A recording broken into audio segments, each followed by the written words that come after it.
뒷바라빠빠뼈. 안녕하세요. 안면윤곽 전문 방송. 여기 막 소름 돋는다.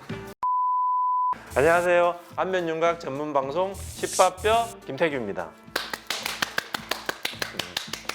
오랜만에 인사드립니다. 힘들었어요. 촬영한 지가 벌써 1년 가까이 된 것 같은데 유튜브 찍는 게 너무 싫습니다. 이게 대본을 또 제가 써야 되잖아, 그죠? 그게 굉장히 힘들어요. 상담하러 오시는 분들이 여전히 유튜브를 많이 보고 오셔서 격려해주는 분도 많고 왜 안 찍으세요? 라는 분도 있고 이걸 이렇게 관심 있게 봐주시는 분들이 계셔서 참 감사하게 생각합니다. 그래서 앞으로는 지속적으로 조금 찍을까 생각하고 있습니다. 오랜만에. 시빠라빠빠뼈.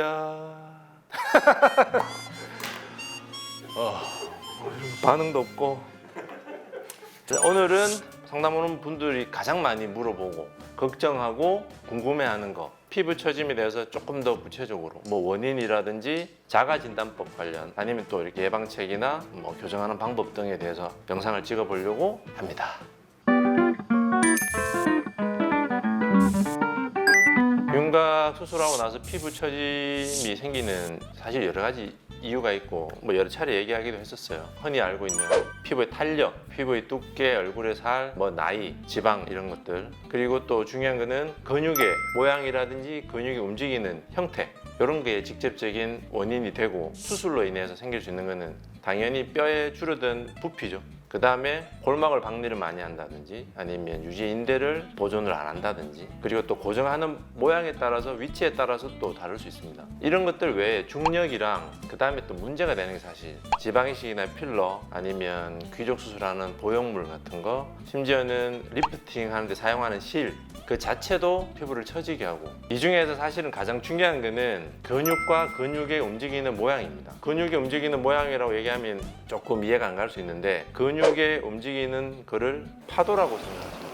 파도가 밀려오면 거기 부위에 모래가 모이고 쌓이게 되잖아요. 그것처럼 근육이 어느 한쪽으로 계속해서 지속적으로 움직이고 피부를 밀어 올리면 그 부분에 피부가 모이고 쌓이게 되고 결국 불룩해지고 나중에는 처지게 되는, 마치 피부과에 가서 보면 마사지 받을 때 처지지 말라고 손으로 이렇게 위로 밀어 올리잖아요, 그죠? 이런 거를 근육이 우리 얼굴 속에서 하루에 수백 번 수천 번씩 반복하고 있다고 생각하면 돼요. 근육이 어떤 위치로 피부를 계속해서 밀어 올리게 되면 그걸로 인해서 피부가 탄력을 유지할 수도 있고 반대로 옆으로 벌어지거나 밑으로 내려와서 처져 보일 수도 있습니다. 그래서 근육이 움직이는 모양이 굉장히 좀 중요해요.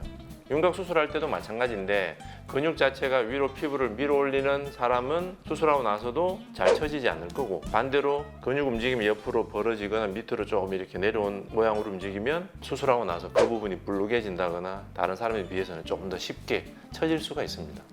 피부 처짐이 잘 생기는 풀은 윤곽 수술할 때 수술 세 가지가 있는데 그 중에서 피부 처짐이 생기기 쉬운 수술은 광대 수술이 가장 많고 그 다음에 턱끝 수술이랑 사각턱 수술 순서로 처짐이 생길 수 있어요. 그리고 부위는 볼펜 부분, 그 다음에 팔자 주름 윗부분, 그리고 턱끝 부분, 그 다음에 턱끝 옆부분, 그리고 목 부분 순서로 처짐이 생길 수 있어요.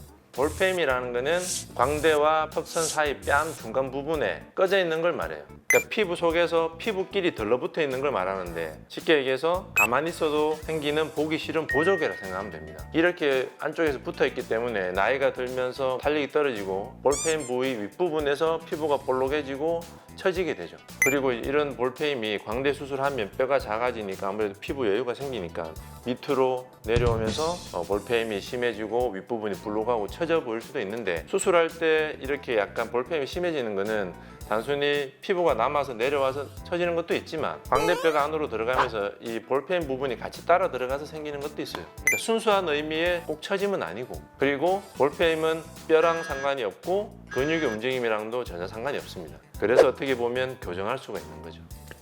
팔자 윗부분이라는 거는 여기 팔자주름 위에 인디안 주름 요 아래 요 부분을 얘기해요. 나이가 들고 탄력이 떨어지고 노화가 진행되면서 보통 이 윗부분이 불룩해지고 처지게 되고 팔자주름은 깊어지게 됩니다. 팔자주름을 해결하기 위해서 지방이나 필러 같은 경우를 맞는 분들이 너무 많은데, 이렇게 되면 이 팔자에 맞는다 하더라도 이게 위로 밀리면서 팔자 윗부분이 더 불룩해지고 팔자주름은 오히려 더 깊어져요. 그러니까 이거는 상황이 더 나빠지고 보기 싫어지는 쪽으로 처지게 되는 거죠. 이런 현상은 귀족 수술할 때 보형물 쓰는 것도 마찬가지고, 리프팅 하는 용 실 자체도 여러 개 넣다 보면 그 자체가 볼륨을 만들어주고 역시나 필러 넣는 것과 같이 처지고 불룩해질 수가 있습니다. 그리고 팔자주름은 노화 때문에 피부가 내려오고 탄력이 떨어져서 생기는 경우도 있지만, 그거보다는 사실 더 큰 이유는 표정을 짓거나 사람이 말을 하거나 웃을 때 그 밀어 올려지는 근육 때문에 이렇게 선이 생기고 그 윗부분에 쌓이는 거라서, 이것도 순수한 의미에서는 단순히 노화에 따른 피부 처짐은 아니죠. 그리고 광대 수술할 때도 이러한 이유 때문에 남는 피부가 이 팔자주름 윗부분에 약간 볼록해지고 모여서 처져 보일 수 있습니다. 세 번째가 턱끝 부분인데, 정면에서 봤을 때도 그렇지만 90도로 봤을 때 턱끝이 밑으로 내려와서 떨어져 있고 처져 보이는 현상을 말합니다.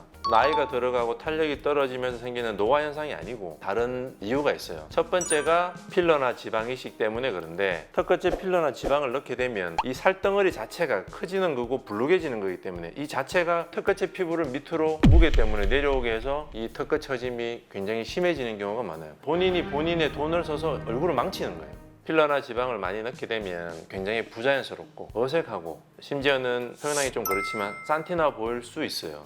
그리고 이제 개인적으로 본인이 선천적으로 가지고 있는 턱끝의 살덩어리가 많고 탄력이 약하고 힘이 좀 약한 사람들, 그리고 턱끝 근육 움직임이 표정을 짓거나 웃을 때 밑으로 떨어지고 내려오는 분들은 이게 지속적으로 반복되면서 턱끝이 처지고 떨어질 수 있습니다. 이런 분들은 수술하고 나면 더 턱끝 처짐이 많이 생길 수 있어요. 세 번째는 수술 때문에 생길 수 있는 경우인데, 턱끝뼈를 직접적으로 이렇게 잘라버린다거나 턱끝의 뼈 자체를 너무 작게 만든다거나, 아니면 턱끝을 뒤로 후퇴할 때 너무 많이 넣는다든지, 그리고 턱끝을 자르고 나서 근육을 봉합해 주지 않는 경우는 턱끝이 이렇게 밑으로 떨어지거나 처질 수 있어요. 또 한 가지는 보형물을 넣은 경우, 보형물을 넣으면 흉살이 잘 생기기 때문에 이런 경우에도 턱끝 수술하면 턱끝 처짐이 생길 수가 있어요. 턱끝 옆부분이라는 것은 입술 옆부분, 사각턱의 중간 부분, 불룩해지고 처지는 현상을 말하는데, 나이와 중력에 따른 노화 현상으로 인해서 처지는 대표적인 부분이에요. 이 부분을 처지게 하는 첫 번째 이유는 사각턱 보톡스가 있는데, 사각턱 보톡스를 맞으면 사각턱이 얇아지잖아요. 정면 효과가 줄어드니까 이 얇아진 사각턱 근육 때문에 남는 피부가 밑으로 내려와서 턱끝 옆부분에 쌓이고 처지게 됩니다. 물론 이제 이를 많이 깨문다거나 아니면 이갈이가 심하거나 턱관절의 통증 때문에 이러한 기능적인 이유 때문에 맞는 경우는 어쩔 수 없지만, 미용적인 목적으로 주기적으로 사각턱 보톡스를 맞는 거는 절대 하지 말았으면 좋겠어요. 왜냐하면 결국에는 턱끝 옆부분에 피부가 처지게 돼요. 그러면 보기 좋지가 않으니까 이건 절대 반대합니다. 두 번째는 피부가 두껍고 얼굴에 살이 많거나 탄력이 약하고 입술 옆부분에 주름이 있는 경우, 그리고 이것보다 더 중요한 거는 턱선의 근육이 피부를 옆으로 불룩하게 만든다거나 밑으로 이렇게 내려오게 하면 처짐이 생길 수가 있습니다. 세 번째는 사각턱이나 양악 수술할 때 귀 밑에 있는 이 사각턱 부분을 너무 많이 자른다거나 외척 피질 쉐이빙을 너무 많이 하게 되면 이걸 이제 결국은 개턱이라고 부르는데, 귀 밑이 꺼지고 턱끝 옆부분이 불룩해지게 됩니다. 수술하는 것도 굉장히 큰 이유 중에 하나가 될 수 있습니다. 한 가지 꼭 얘기하고 싶은 거는, 수술하기 전에 뼈 자체 모양이 턱끝 옆부분이 불룩하고 옆으로 이렇게 벌어진 사람들이 있어요. 이런 사람들 중에서 피부 탄력이 좋은 사람들이 있는데, 그런 분들은 실제로 처진 게 아니기 때문에 사각턱 수술을 하고 외척 피질 쉐이빙을 적절히 잘 하면 탄력도 회복되고 이런 이제 처짐이 안 생기고 갸름하게 잘 유지될 수가 있습니다.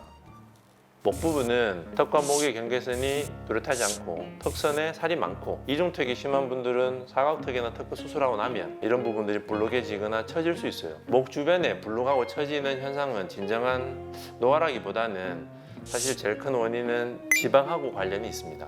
지방 말고도 턱끝 중앙 부위나 턱끝 아래쪽에서 침샘이나 임파선이 발달된 경우는 수술하고 나면 이런 부분이 좀 불룩하게 만져지거나 보일 수도 있습니다.